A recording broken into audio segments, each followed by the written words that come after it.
This is KUGAN CASSIUS right from London. We're at Vrisaki's restaurant here in North London. With me, I have the Evangelou brothers. Chris, what's happening, Chris? How you doing, bro? You okay? Good to see you. All good, mate. Good to see you. And Andreas, what's happening with you? Yeah, good, thank you, man. All good. Good seeing you again. Yeah. Listen, I'm meant to be on a diet.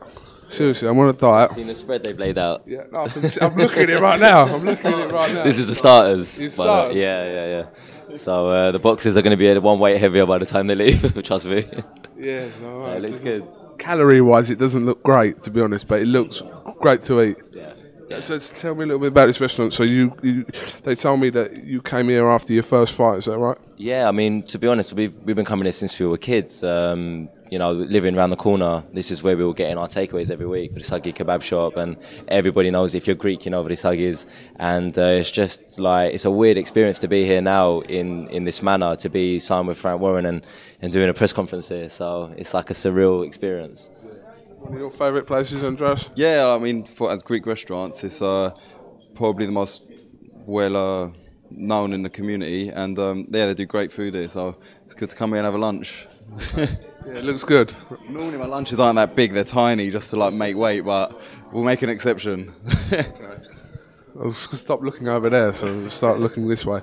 My eyes are like there. They are there, because the food's right there. We'll show you it later on. All right, let's talk about what's been happening in the last couple of weeks. Obviously, say a little bit of a shock move. It was a little bit of a surprise to see that Frank Warren had announced the signing of you two guys. I was a little bit shocked. I spoke to you, didn't I, at Grey Civical, and was it you I spoke to? And you told me, actually, that something... Yeah. You might have something to tell me. Yeah. It was Chris. I think you wanted to interview me, and I said, wait a couple of weeks, and I promise you I'll give you something big. And I think I have. Hopefully I've delivered. Yeah. So it's good. Definitely. Listen, it was, when I say surprising, it's a good surprise, like I said. Frank knows what he's doing, and obviously brought you two boys on board, and you're out to show him that... We're having lunch with him already, so it's not a bad thing. So long as he's paying. I'm sure he is.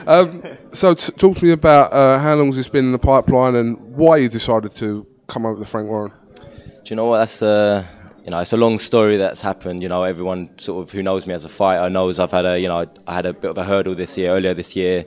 In my last performance, it was my first genuine loss in 5 years, which maybe people don't really know, and statistics prove that I'm a winner. And I just ran into a hurdle, and basically me and my brother hopped on the plane and flew over to LA, and we were training with Jesse Reed out there, and we were sparring every day. I did over 70 rounds of sparring after my hand was 100%, and me and my brother we were grinding in LA, and when we came back, we were starting to work with Don Charles, David Chisoda's trainer, and he's Frank Warren's top trainer as well, lovely guy.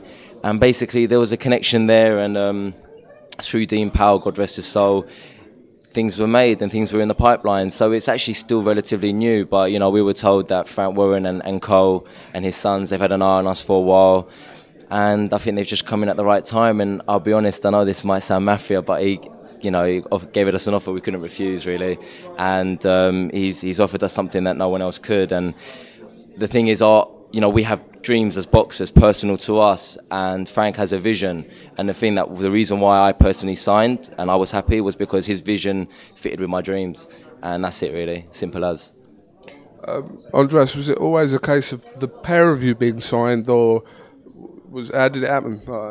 I always listen with our boxing career. We train together and everything, and we have the same coach now.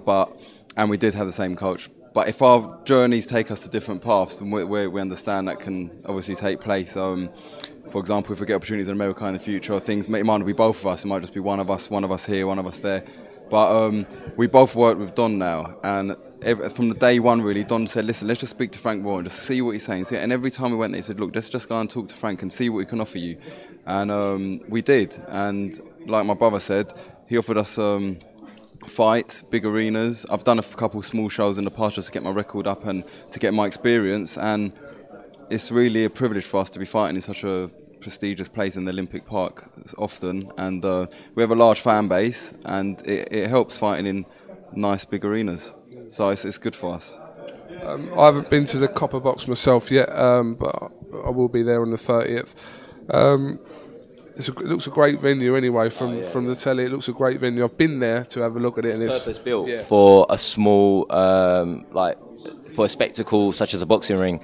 You know, it's for the Olympics, and it's like a bigger version of the York Hall. You know, it's big balconies, and you know people can have a great view. So it's just an amazing place to to fight as well, especially our debut with Frank Warren. You know. You look excited. You look very excited. Just step in a second. Andreas, your opponent has been named, isn't it? It's Elvis is back, isn't he? Yeah, the King's returned, I think. I only found out about 10 seconds ago, just before I spoke to you, so I don't know much about him really. I just know he's about that big from the past, when I've been offered to fight him in the past. So we always get a couple of names, and Elvis has just been told to me now, so we'll speak to Don and work out a game plan for it. Definitely. So, sorry, your opponent hasn't been named as such yet? No, not yet. I mean, unfortunately, Don hasn't been around for the last 2 weeks. So when he's back this week, you know, we're going to sit down and we're going to see what the best step forward will be. But I just want to get in the ring. I've been out of the ring since March, and sparring, but it's not the same as a fight, you know. And you know, that's what I'm looking forward to the most. You know. Your 2 fights with Danny Connor, obviously the first one was very contentious. A lot of people saw it your way. Say it. No, listen, a lot of people saw it your way, some people saw it his way. Let's just leave it at that. Cool. The second fight, what went wrong in your opinion? Do you know what? I just think preparation was wrong for the fight, and you know, there's no excuses. I overtrained in the wrong areas. You know, we got a full sense of panic in the first fight because I did feel that I had won the fight, and you know, in the sense as we thought, well, if we get the rematch, we're going to need to knock him out. So what we did was, you know, the strength and conditioning work was raised more so than my boxing work. And I just did too many weights. I was overgrown for the fight. My muscles were popping out my ears, and I just struggled to make the weight. And I've never been fully naked on scales before in front of the nation, you know. And it was very weird. I had to lose a lot of weight the day before the fight, and that's no excuses. Danny Connor went there with a game plan, and he beat, you know, he was the better man on the night, and you know, all respect to him. He got in the ring a second time, but it just wasn't Chris the Flash Evangelou in the ring that night, and that's all I can say. And you know, talk to me on the 1st of December, and my last performance will be amazing because, you know, the 30th will be a great night for me to show exactly what I can do. Now I've got both my hands, and I'm going to be at the perfect weight and not struggling. Well, this is the happiest I've ever seen you two boys. It is. Have a coffee. No, I haven't had any alcohol. I haven't had any caffeine today at all. So, you know, I'm just buzzing. I mean, listen, with our boxing, our whole life is dedicated. We stay single, we stay focused, we don't go out late. All our friends go out on weekend. We're in bed early, we wake up, we train, we eat good food, and we just want the opportunity to shine and leave it to us. And no one's going to hand you a world title, but we're willing to put the hard work in. And it's just the opportunity is nice to have.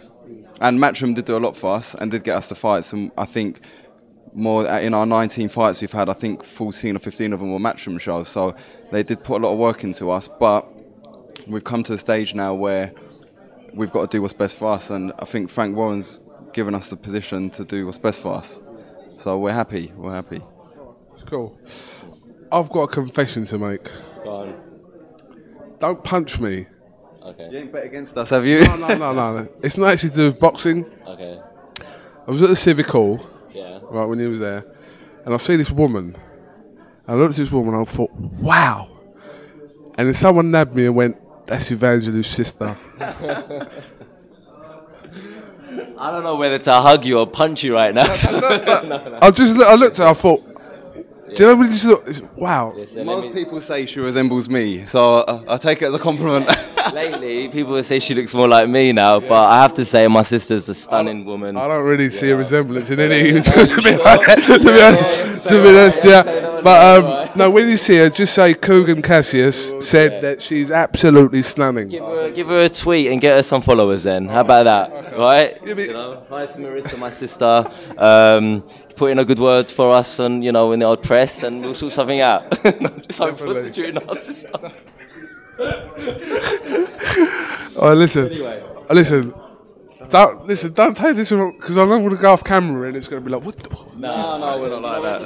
It's a compliment at the end of the day. You know, I like to think we're a decent-looking family. So thank you very much. I'm choice with my words. Listen, I don't talk, thinking about anyone. I'm very, But someone just said that's Evangelou's sister. Yeah. It's my oldest brother you've got to worry about, not us. He's over there, so we'll tell him after. This is KUGAN CASSIUS by the way, we've renamed, by the way. We're IFL TV. I might have said iFilm London at the start, but we've renamed that. We're IFL TV. Great. So when you see that, that's actually us. It's actually iFilm London. All right? Cool. Nice one. Thanks again. KUGAN CASSIUS here with Andreas and Chris Evangelou for iFilm London.